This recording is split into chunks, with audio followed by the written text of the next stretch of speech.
Hi, this is Marlene with Miami Ghost Chronicles, and I want to welcome you to another episode of Stories of the Supernatural.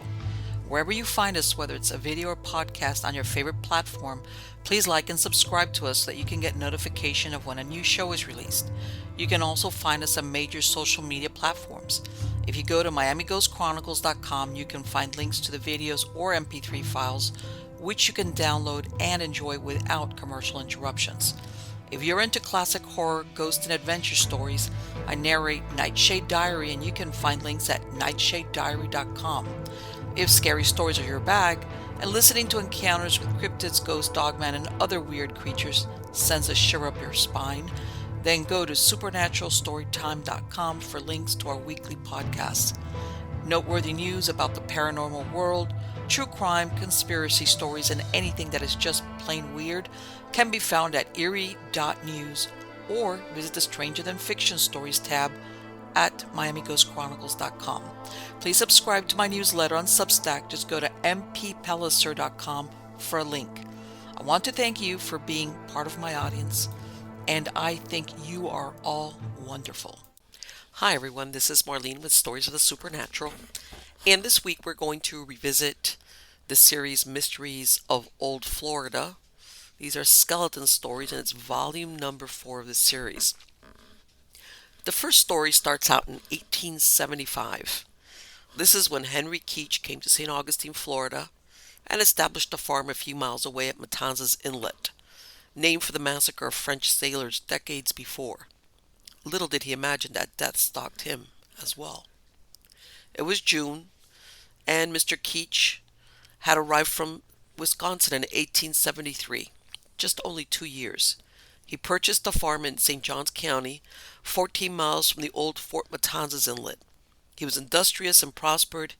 He came with a woman who all believed was his wife. A.J. Smith Newton, calling himself a land prospector, came to the area for several days. A few days passed and Mr. Keach didn't appear. He was known as a prompt man by his neighbors. Mr. Williams, a business associate, came to his house to investigate. Once he arrived at the farm, he found an atrocious murder.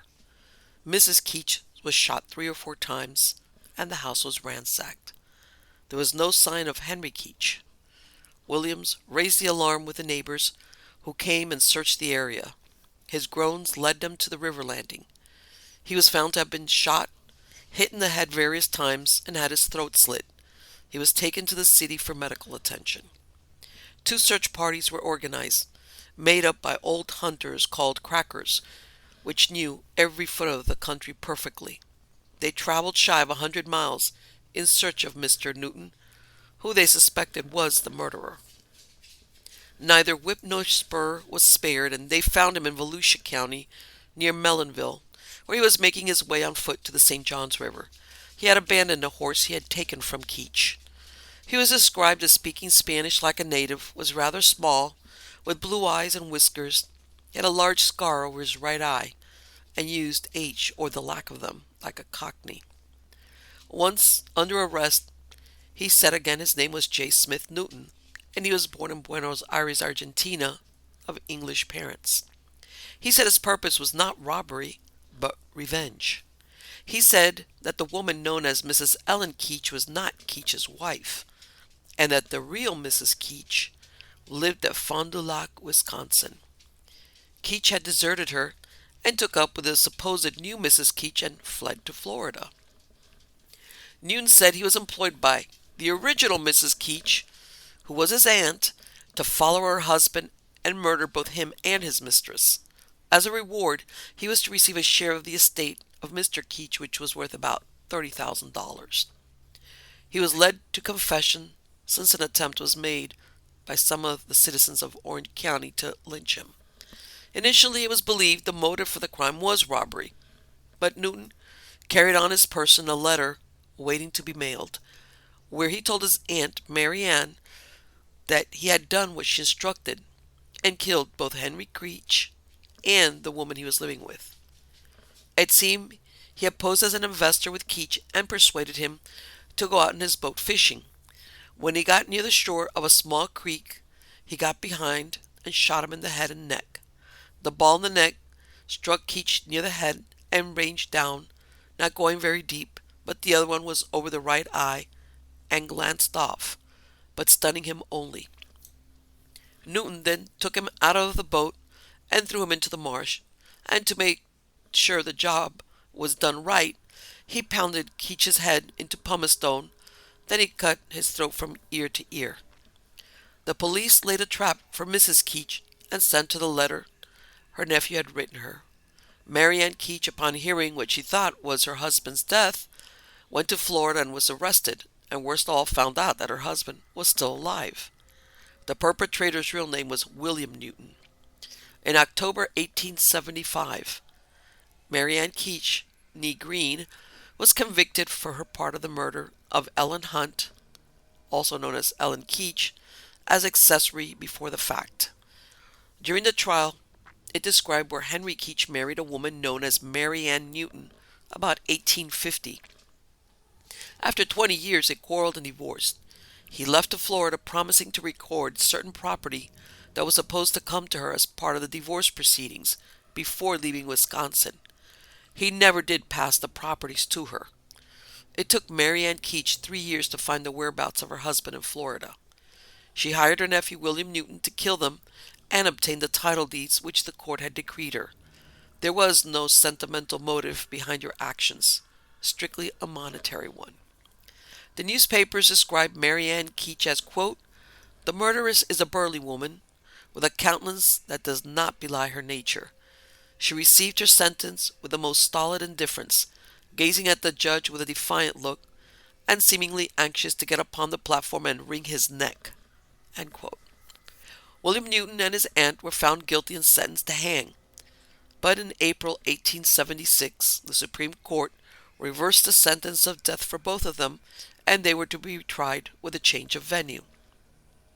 It's unknown what sentence, if any, was handed down for Marianne Keach, but she returned to Wisconsin and married 3 more times.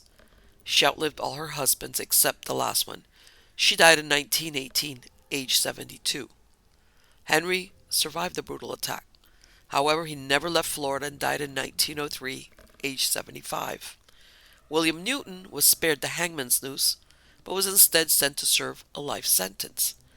In March 1879, convicts employed by Mr. Chairs near Live Oaks in Leon County made an attempt to escape. One was killed and another wounded, but Newton and another man escaped. In May 1880, a skeleton was found in a marshy area which was believed to belong to Newton. It's believed he was ignorant of the localities, and after he escaped from prison, he wandered through the woods and swamps until exhausted. So it seems that justice was served after all.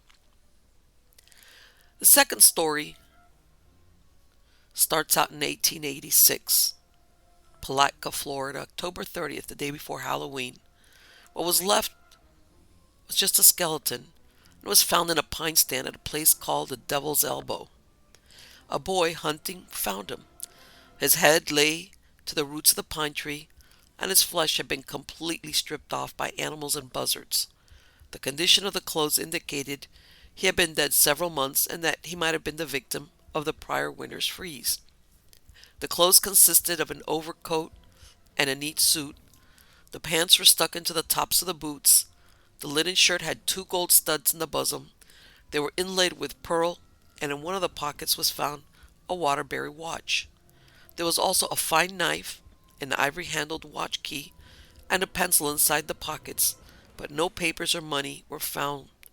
In one corner of a silk handkerchief was the name D. Stedman, plainly written with indelible ink, but there was nothing else to identify the body. The upper teeth of the man were false and set in a rubber plate. The overcoat was stained red in places, but it was unknown if it was red paint or blood. It was judged the man was Caucasian, measured about 6 feet in height, and he was neatly dressed. From scraps of hair that were still attached to the skull, it seemed he was probably 40 or 50 years of age, since the remnants were sprinkled with gray. Strangely, Judge Houghton declined to hold an inquest over the remains and ordered the bones buried. However, a day after the discovery, the young man who found the skeleton and who worked in the orange grove belonging to Martin Griffin, described where several months before, 4 or 5 men who he described as hard cases and which were intoxicated were walking in the area where the bones were found. A few days later, he noticed buzzards congregated there in large numbers, but he thought it was a carcass of a dead animal that they were eating, so he didn't pay any attention. Now he believed this man was killed by his companions. This story put into doubt the theory the stranger had died due to the freeze. 2 days later, E.T. Gale, the coroner, claimed there was a strong suspicion the stranger was murdered, since it seemed the skull was split at the back as if by a sharp instrument of some kind. This reinforced the theory the man had been the victim of foul play. A tramp that worked in the area where the bones were found spoke of stealing a hatchet from a house. It was decided to search the grounds in case they could find the hatchet, which might turn out to be the murder weapon. But nothing was ever found. The months went by, and on December 11th, 1886, a letter was received from New Haven, Connecticut. It read the following. A friend of mine tells me that a month ago he saw in your paper an account of the finding of a body of a man at the back of Devil's Elbow. Will you kindly send me a copy of the paper containing the item? E. M. Andrews went from here early last year and set up a sawmill at the land. He went from there to Jacksonville January 1st, 1886, and has not since been heard from. Yours truly, F. B. Farnsworth. It turned out that September 1886, there was an ongoing search for a certain E. M. Andrews, who disappeared into the wilds of Central Florida since the first days of 1886. It took a year for a connection to be made between his disappearance and the bones found at the Devil's Elbow. E. M. Andrews had left for DeLand, Florida in January with thousands of dollars worth of sawmill machinery to start a new business. However, 9 months later, he had disappeared. A member of the Masonic Lodge in Connecticut asked Mr. Perkins with the lodge in DeLand to help in locating him. Behind the scenes, the two mysteries were joined, and the story of Mr. Andrews and the man's skeleton disappeared from the newspapers. That is until February 1889, over 2 years after the discovery, when a small article was mentioned in a Connecticut newspaper, referring where E. M. Andrews, who was murdered in Florida in January 1886, was declared dead, and the Masonic Lodge he belonged to paid benefits to his widow. And that would have been the end of that, except in September 1889, Mr. Andrews, who had been a wealthy architect and builder, was found very much alive living in Oregon. The Masonic fraternity, who had paid his widow insurance benefits, were asking for a refund, and until this arrangement was finalized is when he would step out of his hiding place. Andrews refused to meet with newspaper reporters, and he had H.C. Baldwin from Naugatuck act as his spokesman. It turned out that he had been living in Portland, Oregon, where for a time he spent years as a young man. What he had done since January 1st of 1886 until then remained a mystery. There were some dark hints of a southern romance. Others talked of a mental aberration from which he had just recovered. Andrew's life, until this strange action, had been anything but unusual. He served in the Union Army during the Civil War and was wounded in the arm. He graduated from Yale Scientific School as a civil engineer in 1876. This was the same year he married Julia Maria Hill. They moved to Naugatuck in 1881 when he received a commission for the erection of the town hall. He went on to design other buildings, and along the way he made a host of friends, most of them among men of influence in the town. Evelyn Marcellin Andrews, that's his name, was described as a man of more than medium height, with sandy beard and dark eyes. He was considered a shrewd businessman, and he was an, quote, interesting talker on familiar subjects, end quote. He got investors in Connecticut to back him on a venture in Florida for the sawmill. He went in a schooner fitted out expensively at New Haven and landed at Palatka, Florida. He went up the St. Johns River to the land, and then 4 miles further into the swamps and forest of Highland Park, where he established the second largest sawmill in the state. This was on the land of Major Norris, who also advanced him money to get the enterprise started. Perhaps he saw the potential when 5 new railroad lines were attracted to Palatka during the 1880s, and tourists, lumber, and the citrus industries were growing. However, in 1884, a great fire wiped out the entire business district, and instead of rebuilding with wood, the structures were made from brick. He obtained a large railroad contract, but after that he failed disastrously, lumber going to $8 and $10. He persisted with the business. However, he was a slave driver with those working for him, and threats were made against his life. His wife went to Florida and stayed with him, but she eventually returned to Connecticut. In the summer of 1885, he contracted malaria and was said at times to show symptoms of insanity. He got behind in business and became very discouraged. He tried to raise more money, but then he disappeared mysteriously. His brother-in-law came to Florida to find him, and a reward of $500 was offered for any news of him, dead or alive, and an announcement with his description was distributed throughout the state. He was last seen alive in DeLand on December 28, 1885, and January 1st, 1886 he was seen in Whiteman and Christopher's store on Bay Street, Jacksonville. His partners attempted to carry on the business without him, but the following year the whole place burned down and they had no insurance. The evidence that Andrews had been murdered by some of his help was thought to be conclusive by the Masonic fraternity to which he belonged. When the skeleton was found at Devil's Elbow, it seemed they had found the answer as to what happened to E.M. Andrews. It was supposed that now that he had been found alive, many lawsuits were apt to follow. Perhaps this was why he was slow to return from the West Coast. In October 1889, his wife received a letter from him written in California. He did not return to Naugatuck until December 1889, but he was not destitute and had $20,000. He never explained how he had come by the money. When he returned to Connecticut, it seemed all was not well with Mrs. Andrews, who for 3 years believed herself to be a widow. He arrived at their home only to find it empty, since she moved with her father and Moosup.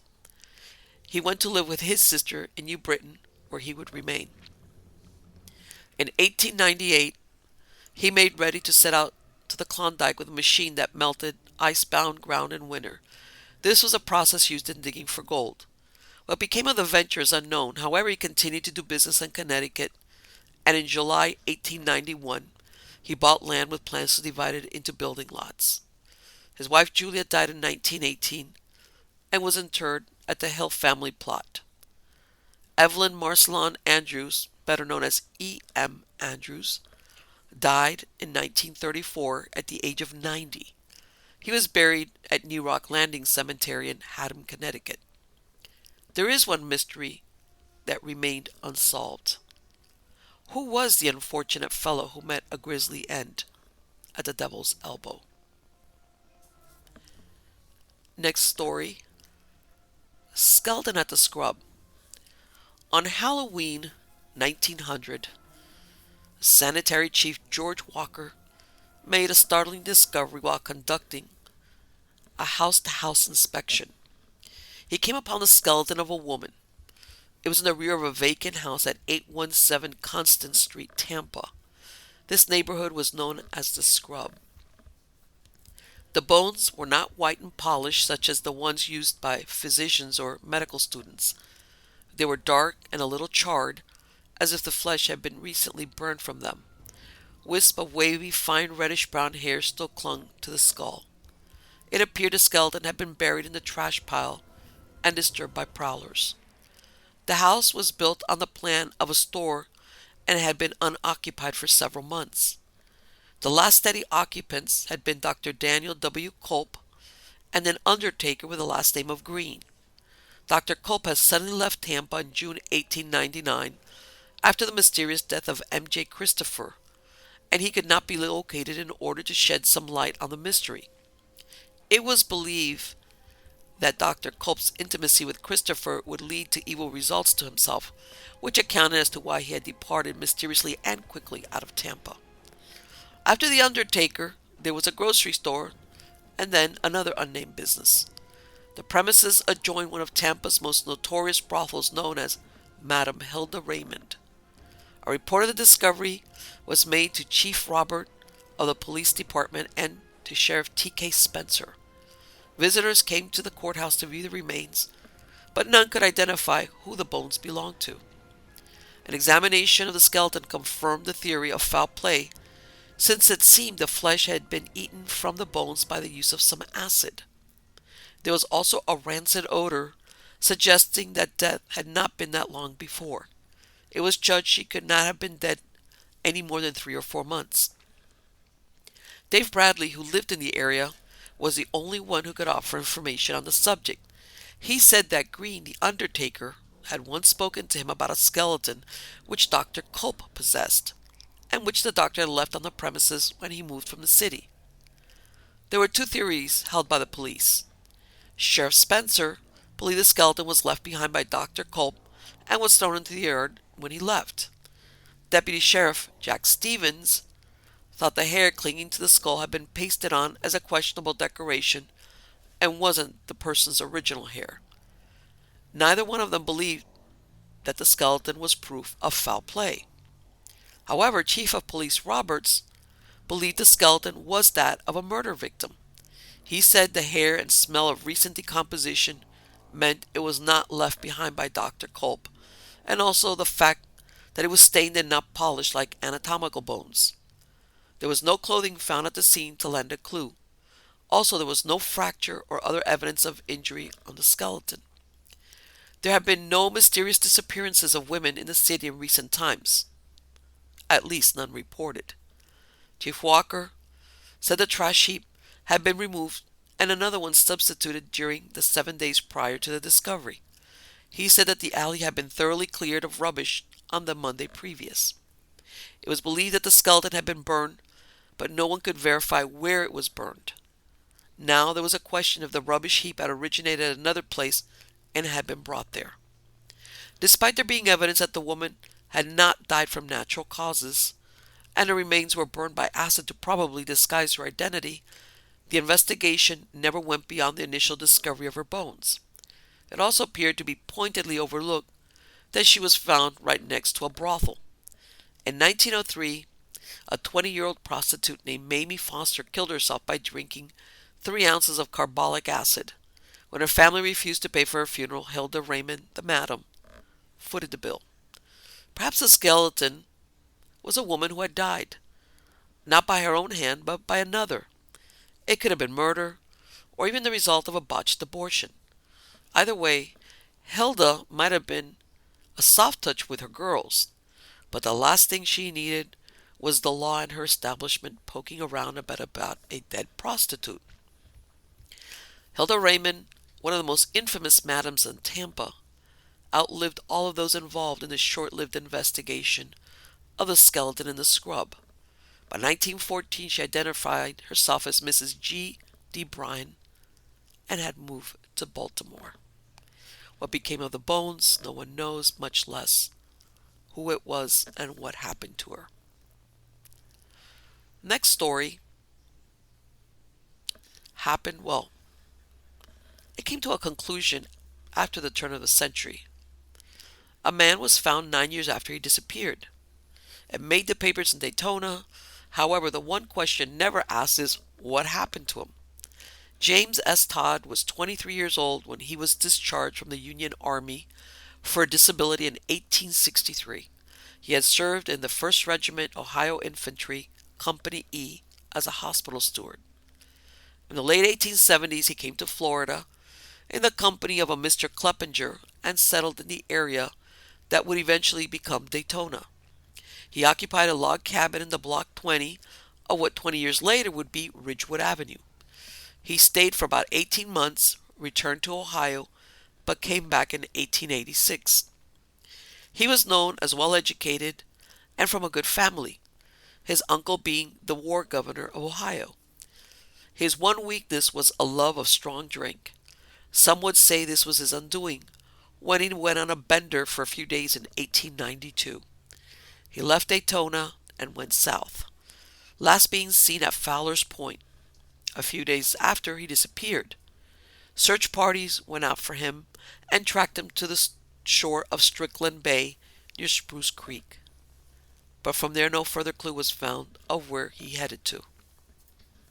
On February 26, 1901, Mr. Baker, who lived on Turnbull Bay in Spruce Creek, was out hunting hog and came across a human skeleton on a low island in the marshes. Charles R. Cox and Oscar Michael went down in a boat after he reported what he found. Baker acted as their guide. There was strong evidence, even after 9 years, to confirm the identity of the remains. First, his gold-filled teeth, his open-face watch, the truss he was known to wear, a big graphite pencil he used, and his nose glasses with a tortoiseshell frame. His watch was found under the bones. The underjaw was several feet away, and some of the limbs were scattered, possibly rooted around by hogs. He carried a bunch of keys and a ring. The iron ones had been mostly consumed except for a brass one. His sister Sally Hook had the remains shipped to Ohio, where he was interred with the rest of his family. What became of his partner Cleppinger is unknown. Strangely, there was no questioning as to what happened to Todd. There was no mention if he committed suicide, was murdered, or simply got lost. Was it a lack of curiosity? Or what's that saying about letting sleeping dogs lie? The next story takes place in the year 1915. As a matter of fact, February 1st, 1915. Place is the Ponce Park in Daytona. And this was a very placid, calm park where white cottages were found under the live oaks. And it was known for being the haven of women with children and anglers who came to fish. However, it was stirred up when 7 skeletons were discovered by Postmaster Frank Stone when he dug up his back lot. Stone had been grubbing some palmetto, live oak, and bay bushes near the east side of his property and along the road leading south to the Ponce de Leon Inlet lighthouse. He broke the skull with his hoe, and once he realized it was a cranium, he began a careful excavation. The entire skeleton was unearthed, and he kept digging and finally exhumed 7 skeletons. Captain B.J. Pichetti thought they may have been the crew of a wrecked sailing vessel who were then massacred by Indians when they landed on shore. Others believed they were the unfortunate members of Dr. Turnbull's colony.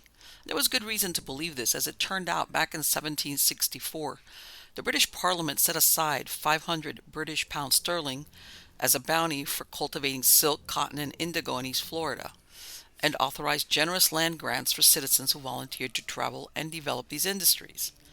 Dr. Andrew Turnbull, a Scottish physician, convinced several of his wealthy British friends to start the new colony. His plans were to employ Greeks from Asia Minor as laborers since they were accustomed to a warmer climate. At this time, conditions were difficult for the Greeks due to living under the rule of the Ottoman Empire. He was knowledgeable in this area since he had spent several years as a consul in the Ottoman Empire and married a Greek woman named Maria Grazia Durabin at Smyrna in Greece. 20,000 acres were granted for the colony, and Turnbull traveled south from St. Augustine until he came to Mosquito Inlet, where he found an attractive tract of land dotted with magnolia, live oak, and bay trees. He named the site New Smyrna. The Ottomans resisted his attempt to hire the Greeks, and he returned with about 1,500 workers, most of them Minorcans, from Minorca, which is one of the Balearic Islands located in the Mediterranean Sea belonging to Spain. These were indentured servants, who once they finished their indenture would be given a plot of land in East Florida or be given passage to return home. By the end of the summer in 1768, New Smyrna was settled. The work was difficult, and a number of workers died from disease or met violent deaths at the hands of the Indians. Turnbull's relationship with laborers deteriorated as the years went by, due on account that not only of the poor working conditions, but the harsh practices of the overseers hired by Turnbull. In 1777, the laborers marched northward to St. Augustine to complain to Governor Patrick Tonin, who provided them with shelter. Were these their remains? A third version of their identity was that they were killed during the Civil War, as a number of skirmishes took place in the vicinity of the inlet. When the road was graded through from river to the ocean 15 years before, a 24-pound cannonball was dug up in the grading, which had been dropped by a Union gunboat. Charles W. Jones, one of the oldest citizens in the town, cleared a tract of land where he lived and found a human skeleton. Along with it was a flintlock pistol, a small daguerreotype picture frame, and some brass buttons. Some believe these bones were older than the ones Jones found. However, there were no clues around them to help in identifying them. They belonged to mature men of average build. The only thing found was a half-buried coral rock that weighed about 10 pounds. Perhaps this had been a marker. The skeletons were under twin live oaks. The rock was about 3 feet south of the tree, further south, and within 1 foot of the nearest skull. Whether by design or not, the twin oaks stood a step apart north and south, and another step would bring you to the coral rock, and a foot further was the nearest body. There was evidence of foul play, and the bodies were piled on each other, as many of the bones of the arms and legs lay crisscrossed, and the skulls of several were in such proximity to indicate a hasty burial or indifference when disposing of the dead. Some of the skulls were whole, even to the lower jaw, with many of the teeth, and others were cracked and eroded. The remains were only a few inches below the surface, and the roots of a nearby tree and bushes had grown into the skulls through the openings of the eye sockets and nostrils. Captain Pacetti was sure his father, Captain Bartoli Pacetti, had never mentioned any massacre, and he had come to the area in 1843. There was a massacre by the Indians south of the inlet shortly after he arrived, but the victims were shipwrecked. Once the Indians left towards the west, Captain Pacetti and the others buried the victims of the massacre. There was a shell mound on the land now owned by Theodore Rhodes, which was surrounded by beautiful citrus groves and bore evidence of having been used as an ancient fort. It bore a commanding view and range of the Halifax River. Grandma Sheldon, who died of old age at New Smyrna a few years before, could not have imagined that where she played as a girl under the centuries-old live oaks, which grew on an old shell mound at her doorstep, and several feet beneath the shells were buried concrete steps and masonry, the work of a people who lived there long ago. Ultimately, it was decided that these were the remains of those massacred by the Indians, and any possibility of knowing who they were had long since disintegrated. They were reburied in an anonymous grave in a potter's field. Now, this next case is a little bit further south into Florida, down Miami. It's all about bones that are found on the bank of the Miami Canal on April 12, 1917. The police immediately compared the crime to the murder of Eddie Kinsey, whose body had been discovered in similar circumstances a few months before. What was left of the man was only a skeleton, with evidence that he was a victim of foul play. The bones were taken to Undertaker W. H. Combs. From the general appearance, the remains had been left on this lonely spot for about 6 months. It had been scattered by buzzards, which had cleaned away the flesh, and only traces of garments were left behind. There was also a pair of tan shoes, hardly used, which later were proven to have been purchased at an Avenue D shop. A burnt buckle showed that he wore a leather belt around his waist. The examination of the remains indicated the man was struck in the head, and there was a hole on the left side of the skull. He was probably killed someplace else and then taken to the lonely spot and left on a small hammock about 100 feet from the canal bank. Mulch was spread on top of him, and then it was burned. It seemed the perpetrators were in a hurry to dispose of their victim and place the body on the opposite side of the canal. It would probably have been years before the remains would have been discovered if it wasn't that a work gang run by Frank Hardy came across it. They were building the roadway along the north bank of the canal. The men burned off the little piece of hammock in order to extend the road through when the men ran across the bones. The coroner's jury rendered a verdict that he came to his death by a blow on the head from a sharp instrument by parties unknown. 2 cameo cuff buttons were among the clues being used to establish his identity. Deputy Sheriff Frank McDade and his staff believed the murdered man was none other than Olson Dutch Allison, a fisherman who who had been missing since October when he was wanted as a witness in a blind tiger case, which was another word for a speakeasy. He had been a resident of the city for several years and was employed by the Cassell Fish Company. He was last seen by M.L. Lewis, and at that time he was dressed in a good suit of clothes and spoke as of intentions to leave the city on a boat that he was to have joined in Key West. Allison was locked up with another man and was released under $100 bail as a material witness, but never responded when the case was called and the bond was declared forfeited. Since then, Allison had not been seen in the city. Soon after the discovery, friends of Allison expressed a belief that the body discovered in April was him. However, after 72 hours of the discovery of the body, the supposed dead man was found to be very much alive. According to D.S. Jones, Allison was at Mobile, Alabama, and had written to him asking for money. The sheriff had heard of other rumors but had no definite source for them. However, no one ever actually saw Allison alive again. Rumors and hearsay from friends that he was alive were not definitive proof. In the meantime, the unidentified body found at the canal was displayed at Combs Morgue, and no one could venture any clue to the identity of the victim. The coroner and the doctor placed the bones in their natural position and estimated he was about 5 feet 6 inches tall, and based on his teeth they estimated his age to be 30 to 40. The identity of the body would remain unknown, and it perhaps was Allison after all, and he was destined to be buried in an unnamed grave. The 6 months it was estimated the body had lain there coincided with the discovery of Eddie Kinsey's body on the bank of the same canal on October 14, 1916. It could be estimated they were killed within days of each other. Kinsey was horribly beaten, thrown overboard, and was in the act of crawling out on the canal bank when he was shot multiple times. It could be no coincidence that both of them were to be witnesses against the illegal liquor business being run out of Miami's Tenderloin area known as Hardyville. On April 21, 1917, there was a development around the mysterious murders when a raid was made on a downtown blind tiger operation. Dade became a dry county on January 1914, 6 years before Prohibition became the law of the land across the United States. All the liquor licenses issued before this date became invalid. It seemed this was the catalyst for all the skullduggery occurring in Hardyville. It turned out that an attempt was made on another sheriff's witness who knew about the speakeasies. The witness had given information about illicit sale of liquor on Avenue D near 13th Street.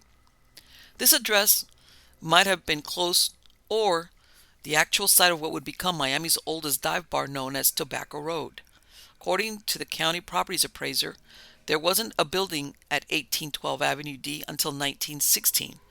During its 100-plus history, it would be a speakeasy, posing as a bakery, gambling den, gay bar, strip joint, and blues bar. It closed in 2014, and the building was demolished. This latest witness was struck on the head and carried to the foot of 2nd Street and the Bay, where he was placed unconscious in a boat. A sudden appearance of a stranger saved his life. The man was found with his head hanging over the edge of the boat while his assailants fled in a carriage. He was taken to a doctor, where when he regained consciousness, said he could identify who attacked him. The discovery of the man's body in April heightened the pressure on the police. It all centered on Hardyville, a thriving red light district which emerged in the northwest sector of Miami, and the murder of Eddie Kinsey. Jasper Kinsey identified the body of his son Eddie from photographs. It turned out an Officer Starling was using him to get information of which bootleggers to arrest. Willie Kinsey, Eddie's brother, testified that he was in Miami the night of the murder and stayed at the Green Tree Inn. Eddie told him he was going to the Hardyville section to keep an appointment and that he would return soon and spend the night at the hotel. Willie never saw his 20-year-old brother alive again. He was discovered by a fisherman lying on the south bank of the Miami Canal with his legs in the water and one hand stretched over the bank. His shirt was torn from his body, indicating he might have fought for his life. His dark trousers were also torn and spattered with blood from his wounds. Inside a pocket they found a letter from his mother, warning against bad company and drink. He had no money. Near the body were prints of automobile wheels. Dr. Jardin, who examined the body, said he had never seen a man who had been so brutally beaten. He said it was done with a heavy instrument, possibly a monkey wrench, and that his head was almost beaten to a pulp. It was believed he was insensate when thrown in the water, which revived him, and when he tried to climb out of the canal, he was shot. One bullet struck him in the back of the head and came out his throat. Another struck him under the left shoulder and ranged down through his stomach, and the other struck him in the arms. He was shot by a high-powered gun, and a bullet from a .38 caliber revolver was found at the scene. At the inquest, when it came to motive, it was ascertained that Kinsey was much disliked by a number of people who frequented Hardyville on account of his assistance to police in raiding blind tigers. Many of the chauffeurs who worked the Hardyville area opined that Kinsey was in Dutch with many of the prostitutes. Kinsey had formerly operated a hacking car between Fort Lauderdale and Miami. His father had taken away his car and given it to another brother because of his heavy involvement with Frida Manuel, a prostitute. Initially, 4 people were arrested in connection to the crime as witnesses. They were Marion Ogle, Jack Arnold, Joe Schatt, and Frida Manuel. It wasn't until April, 6 months after Eddie Kinsey's murder, that William Shields, who by now had lost his job as a policeman, was charged with the murder. The crime was sworn out by Joe Schacht, an automobile driver who was twice arrested in connection with the murder himself as a witness, but who was released on each occasion. He accused Lieutenant William Shields and Max Starling as participating in the murder of Kinsey. Previous to this, Starling had been arrested for selling liquor. The case reached epic proportions when 2 weeks later the discovery of the unidentified man was found at the canal, and the connection was made between the 2 crimes. Shields hired Judge George A. Worley as his counsel. A spiritualist medium was summoned as a witness, and rumors were that a trumpet meeting might be rehearsed at the trial. More than 70 witnesses were summoned for the hearing. Needless to say, it was a packed courtroom every day of the trial. On April 25, 1917, Shields provided an alibi for his whereabouts when Eddie Kinsey was murdered. The prosecution wanted to prove his alibi was for another night and not the night when Kinsey was killed. The first witness was policeman F.M. McDade, who arrested Dick Welch the night before the murder. He stated Welch had showed fight during the arrest, and he was obliged to hit him on the head with the butt end of his pistol. He put Welch in the police car and was on the way to the station when he stopped at the Dixie Highway garage to get gasoline. They dressed Welch's wound at Sawyer's drugstore, but he was bloody and had to be held in the car by Officer Hart and another man who was in the back seat. Officer Hart was called to testify, and he upheld the story told by McDade. The testimony of these 2 men exploded the murder car theory, which was that Kinsey's body was taken from Hardyville in an automobile that stopped at the Dixie Highway garage for gasoline en route to the canal where his body was dumped. Shields testified that he had heard rumors they were going to try to get him, and that he had been warned not to go to Hardyville that night because there were plans to kill him. He said that Frida Manuel, a habitué, which was a euphemism for prostitute, had warned him. He denied accepting graft while on the force. H.B. Doane, the night desk sergeant, testified that Shields was asleep in the police station from 2 until 6 a.m. in the morning of the murder.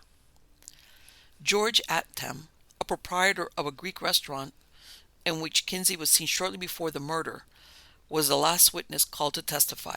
He denied he had seen Kinsey that night. However, he was possessed of poor memory, and all he remembered was going to bed that night about 1:30 a.m. Kinsey's coat was left in the restaurant, and that Mike, one of his employees, told him he gave Kinsey the coat back. A witness for the prosecution was Mrs. A.J. Higgins, a spiritualist medium who failed to state anything which would show complicity on the part of Shields in the murder of Eddie Kinsey. It was noted by the newspapers that for a medium she possessed an unusually poor memory, and what facts she did remember were dragged from her by persistent questioning. She testified that Shields had come to her twice for a sitting. Once he was accompanied by Frank McDade. When asked if she knew Frida Manuel, real name Frida Manuel, who worked in Hardyville, she said no. Shields later testified that he met Kinsey 8 months before. He was approached by Kinsey while on patrol in Hardyville with a report of a policeman drunk in one of the resorts, and Shields was sent to investigate. He took a pair of handcuffs off of Kinsey, who said they belonged to a man in Fort Lauderdale. Shields said he had seen Kinsey several times riding around with a hackman or buying whiskey until his funds were gone. Then he would return to Lauderdale and get more money from his family. He spent part of his time in Lauderdale and another part in Hardyville. On the night of the murder, according to the testimony, Shields got in a hack driven by C.F. Dad Miller and rode to Hardyville. It stopped in front of Kerry Ryan's brothel. There Shields met patrolman M.C. Hart. From there they got into an automobile and sat there talking for about 40 minutes. Officer Hart substantiated this version. Shields admitted seeing Kinsey as he passed the Greek restaurant on the way to a drugstore at 5th Street and Avenue D. He had responded to the drugstore because there had been a stabbing on the premises. From there, Shields returned to the police station where he stayed from 2 to 6 a.m. Eventually, it came to light that Kinsey had been seen in Beckwith Hewitt's auto when it stopped at the Dixie Highway garage. According to Walter McGee, an employee of the garage, the other men in the car were Red Ryan and others who, quote, were accompanying a man who was bleeding from the mouth, nose, and ears, and was struggling with his necktie, which was drawn tightly around his neck, end quote. McGee, when asked about the injured man, was told that Beckwith's brother had beaten him and they were taking him to a physician. Beckwith confirmed the man in the car had gotten into a fight with his brother. Supposedly, the injured man was Mose Howard. Another witness was Frida Emanuel, the Hardyville prostitute, who was said to have been infatuated with Kinsey and to know considerable about the crime. The cause of Kinsey's murder was believed to be his activity in connection with the raids on blind tigers. On April 26, 1917, Shields was discharged, and many believed that the murder of Kinsey would never be found. The governor instructed the Kinsey case should be further investigated, as most of it reflected on the illegal liquor trade and vice occurring in Hardyville.